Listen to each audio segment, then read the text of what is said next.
السلام علیکم دوستو، امید ہے کہ آپ لوگ ٹھیک ہیں، خیریت سے ہیں۔ اللہ تعالیٰ کی ذات آپ لوگوں کو اپنے حفظ و امان میں رکھے۔ ہماری دعائیں ہمیشہ کی طرح آپ لوگوں کے ساتھ ہیں، جہاں بھی رہیں خوش رہیں۔ اسی لندن قائد ہوندے سن تو خوش ہوئی گا سی، لیکن چلو کوئی نہیں، قائد نو ملن واسطے لاہور آ جائیں گے، کڑی گل ہے۔ لاہور دی کہڑی کوئی ٹکٹ ایڈی مہنگی کہ اسی لے نہیں سکتے، کی خیال ہے؟ اج کل تو یوتھیاں نو میریاں پرسوں والی جڑی وہ ایک بھگوڑے نو جواب دیتا سی گڈی سمیت، وہ کافی لڑی ہوئی ہے۔ ہر چیز ہی سارے کھاتے چ پائی جا رہے ہیں، ہوں تو اپنا جہاز لے کے بھی آ جاؤں گے، اللہ خیر کرے تو۔ اینی ہاؤ، آپ لوگوں سے جو گزارش ہے وہ یہ ہے کہ چینل کو ضرور سبسکرائب کریں، بیل آئیکن کو پریس کریں، واٹس ایپ گروپوں میں جو اس کا لنک ہے وہ بھی سینڈ کریں۔ دلوں کی طرف چلتے ہیں دوستو، چونکہ ججوں کے خطوں کا معاملہ چل رہا ہے تو یہ سلسلہ خطرناک حد تک جا رہا ہے۔ اب راز ان کے بھی کھولیں گے جنہوں نے خط لکھ کر ایک محسوس جماعت کا بیانیہ بنانے کی کوشش کی تھی کہ دباؤ کی وجہ سے اس جماعت کے خلاف فیصلے دیے جا رہے ہیں۔ ڈھونڈنے سے بھی ان ججوں کا کوئی فیصلہ اس جماعت کے خلاف ملتا نہیں ہے، لیکن بیانیہ یہ بنایا گیا کہ ایک محسوس سیاسی جماعت کے خلاف ہمیں فیصلے دینے کے لیے کہا جاتا ہے، تو اس وجہ سے ان 6 ججوں نے خط لکھا تھا۔ جی ہاں، جب ان 6 ججوں نے فوج کے خلاف خط لکھا تھا تو ہر طرف چرچا تھا۔ یوٹیوبر صحافیوں نے آسمان سر پر اور زمین سر تے رکھی ہوئی سی، دونوں کٹھیاں کرتی ہیں زمین تے آسمان۔ بتایا جا رہا ہے کہ اسلام آباد کی ایک ماتحت عدالت یعنی ضلعی عدلیہ سے ایک جج نے اسلام آباد ہائی کورٹ کے چیف جسٹس کو خط لکھا ہے اور بتایا ہے کہ محسن اختر کیانی ہمیں محسوس لائن نہ لینے پر ٹارگٹ کرتے ہیں اور ہماری پروموشن پر بھی اثر انداز ہوتے ہیں۔ اب یہ جو ایک لوئر کورٹ یعنی کہ ضلعی عدلیہ جو ہے اس کا جج خط لکھ رہا ہے ہائی کورٹ اسلام آباد کے چیف جسٹس کو کہ جو محسن اختر کیانی ہیں، یہ ان 6 ججوں میں سے ایک ہے جنہوں نے فوج کے خلاف خط لکھا تھا، اور یہ اپنے جونیئر ججوں کو اپنی لائن لینے کا کہتے ہیں، اور اگر وہ ان کی لائن نہ لیں تو پھر ان کی پروموشن نہیں ہو سکے گی۔ اب یہاں سوال پیدا ہوتا ہے کہ کیانی صاحب کس کی ایما پر ماتحت عدلیہ پر دباؤ ڈالتے ہیں اور انہیں ٹارگٹ کرتے ہیں؟ کیا یہاں پر محسن کیانی صاحب بتائیں گے کہ کیا وہ خود ہی کوئی مافیا ڈان بنے ہوئے ہیں، ان کی اپنی لائن ہے، یا پھر ان کو کہیں سے وہ لائن ملتی ہے جو وہ اپنے جونیئر ججز کو لائن دیتے ہیں اور وہ پھر اس پہ جا کے آگے لائن لیتے ہیں۔ کیانی صاحب تو خیر یہ نہیں بتائیں گے، لیکن ہو سکتا ہے ان کا کوئی یوٹیوبر ان کے حق میں آ کر بیٹھ کر بتانا شروع کر دے۔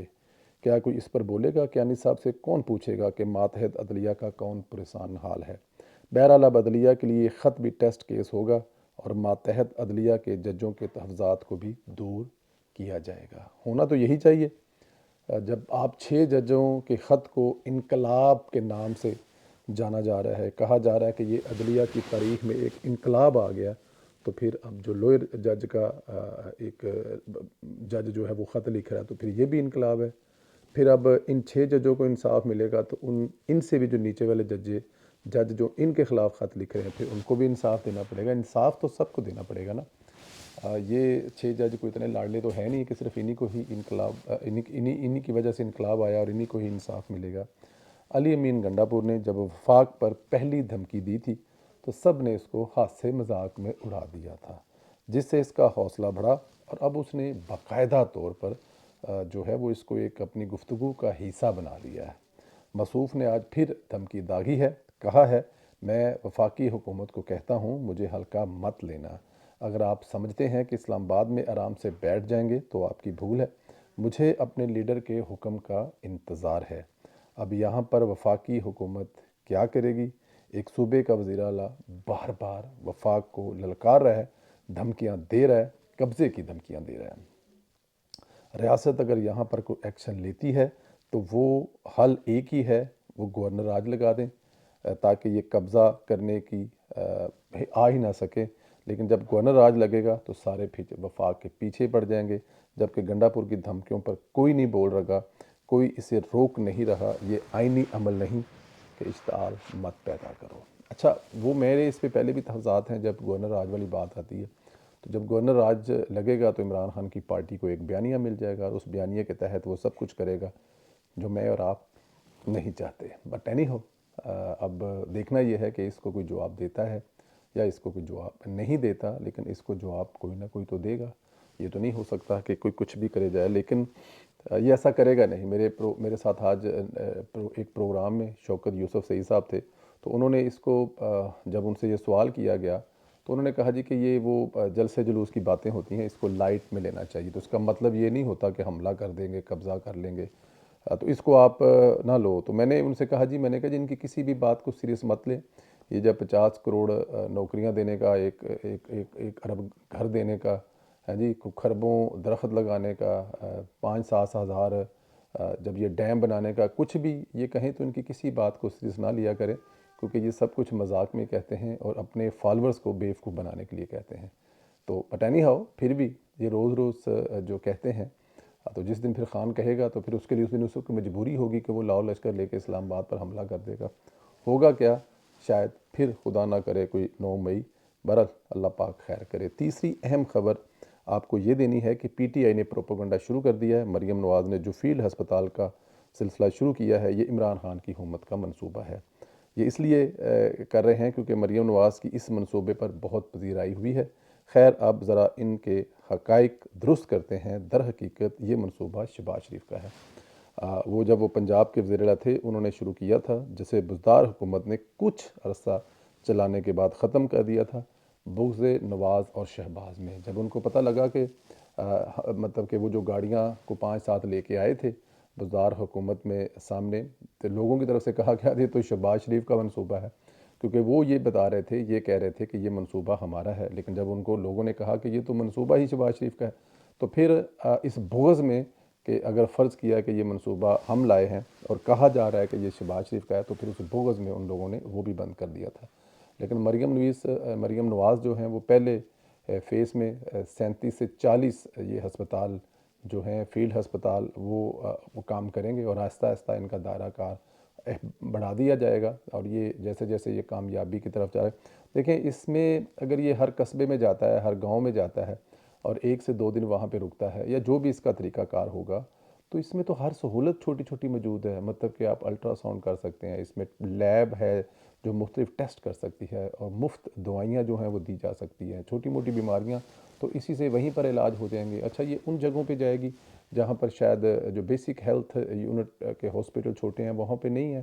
تو یہ بڑی اچھی بات ہے. اور اگر عمران خان صاحب اب کل کو کچھ بھی اگر کر لیا جائے تو وہ کہیں گے کیونکہ یہ منصوبہ عمران خان صاحب کا ہے. بھائی پہلی بات تو ہے کہ منصوبہ تھا کون سا عمران خان کا؟ عمران خان کے منصوبے ہیں عمران ریاض خان، ہیں جی، یہ صدیق جان، اور اس کے علاوہ یہ جو امریکہ میں بیٹھے ہوئے 2-4، اس کے علاوہ لندن میں جو 2-4 بیٹھے ہیں، یہ منصوبے ہیں عمران خان کے.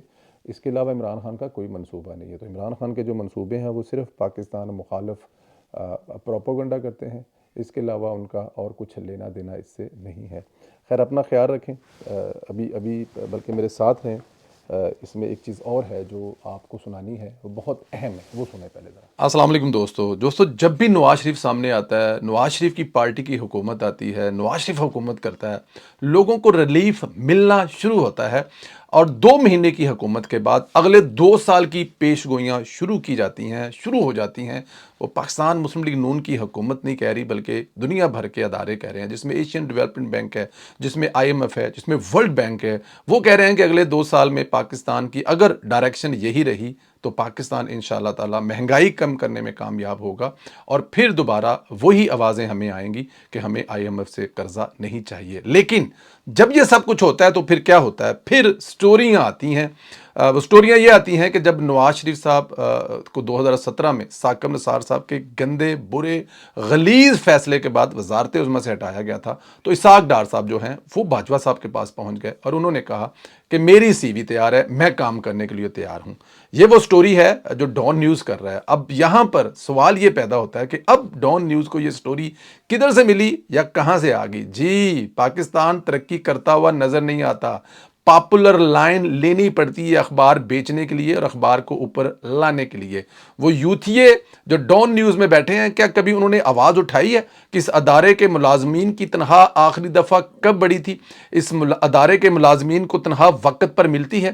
کیا انہوں نے کبھی بتایا ہے کہ 40% اگر مہنگائی بڑھ گئی ہے تو 60% تنخواہیں بڑھی ہیں؟ نہیں، ان کو یہ سٹوری کرنی اس لیے یاد آ گئی کیونکہ نواز شریف پھر طاقتور کر رہا ہے اس ملک کو، اور وہ پھر آ رہا ہے اپنے بھائی کے ساتھ کندھے پہ کندھا ساتھ ملا کر، اور اس کی پوری ٹیم ایکٹیو ہو رہی ہے، چاہے وہ رانا ثناء اللہ کی صورت میں ہو، چاہے اسحاق ڈار صاحب کی صورت میں ہو۔ ایک اور نیوز بھی بریک کرتا ہوں میں آپ کو آج اگلے 4-5 گھنٹے کے بارے میں کہ ڈار صاحب کے بارے میں یہ باتیں کیوں سرگرم ہو رہی ہیں۔ ڈار صاحب آنے والے اگلے 2-4 گھنٹے میں کیا کرنے والے ہیں؟ اس وقت وہ IC کے اجلاس میں موجود ہیں جہاں پر وہ پاکستان اور اسلام کے لیے کیا خدمت کرنے جا رہے ہیں۔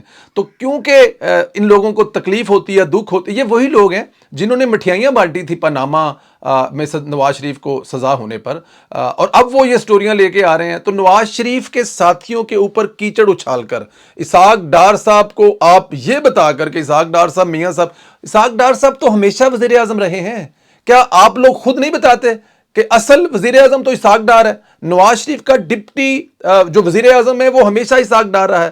کیا جب نواز شریف صاحب لندن میں علاج کروانے کے لیے آئے تھے تو وزارت عظمیٰ کون چلاتا رہا تھا؟ کیا آپ لوگ ہمیں یہ بریک کر کے نہیں بتاتے رہے؟ اور آج جب اسحاق ڈار کو وزیر اعظم کا ڈپٹی بنا دیا گیا تو بڑی تکلیف ہوئی ہے، حالانکہ آپ لوگ خود ہی ہمیں کہتے رہے ہیں کہ اسحاق ڈار صاحب جو ہیں وہ تو ان کے نام کے ساتھ لکھا نہیں جاتا، لیکن وہ اسسٹنٹ وہی کر رہے ہیں نواز شریف صاحب کو۔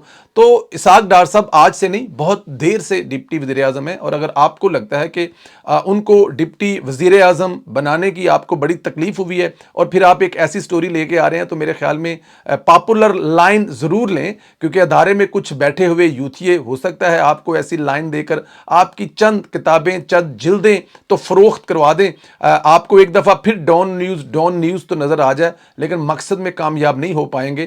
نواز شریف، اسحاق ڈار، وزیر اعظم میاں محمد شہباز شریف صاحب، یہ وہ ٹیم ہے جو اپنے دوسرے ساتھیوں کے مل کر پاکستان کو دوبارہ پھر وہیں پہ لے کے جائیں گے جہاں پر یہ لے کے جاتے ہیں، اور دنیا کی 18ویں 19ویں بڑی معیشت بنائیں گے پاکستان کو۔ پاکستان کے دشمنوں کو وہ خواب جو وہ دیکھتے ہیں کہ وہ پاکستان کو کوئی نقصان پہنچائیں گے، اور ایسے ادارے جو استعمال ہوتے ہیں اس میں انشاءاللہ تعالیٰ اس دفعہ پھر ان کو منہ کی کھانی پڑے گی۔ اسحاق ڈار صاحب نواز شریف کے ساتھی ہیں، رہیں گے، بہت برے وقت آئے لیکن اسحاق ڈار صاحب کہیں ڈگمگائے نہیں۔ اور پھر اسحاق ڈار صاحب کو جا کے یہ کہنے کی ضرورت کیا ہے؟ اگر ان کو وزیر اعظم بننا ہے تو وہ تو نواز شریف سے کہہ سکتے کہ میاں صاحب ایت کی مینو بنا دیو، تو میاں صاحب ہنس کے کہنا سی ڈار صاحب اگے بھی تسی ساجے تے ہن بھی تسی ہو۔ ڈار صاحب کو کیا میاں صاحب نے انکار کر دینا تھا شاہدہ خان کے باسی کی جگہ پہ؟ وہ تو تب بھی میاں صاحب کو بنا دیتا۔ تو یہ سٹوریاں جو ہے نا، یہ آپ ایسے وقت میں لے کے آئے ہیں جب پاکستان ترقی کر رہا ہے، اور پاکستان کو ترقی کرنے سے کوئی روک نہیں سکتا۔ انشاءاللہ تعالیٰ پاکستان آگے جائے گا۔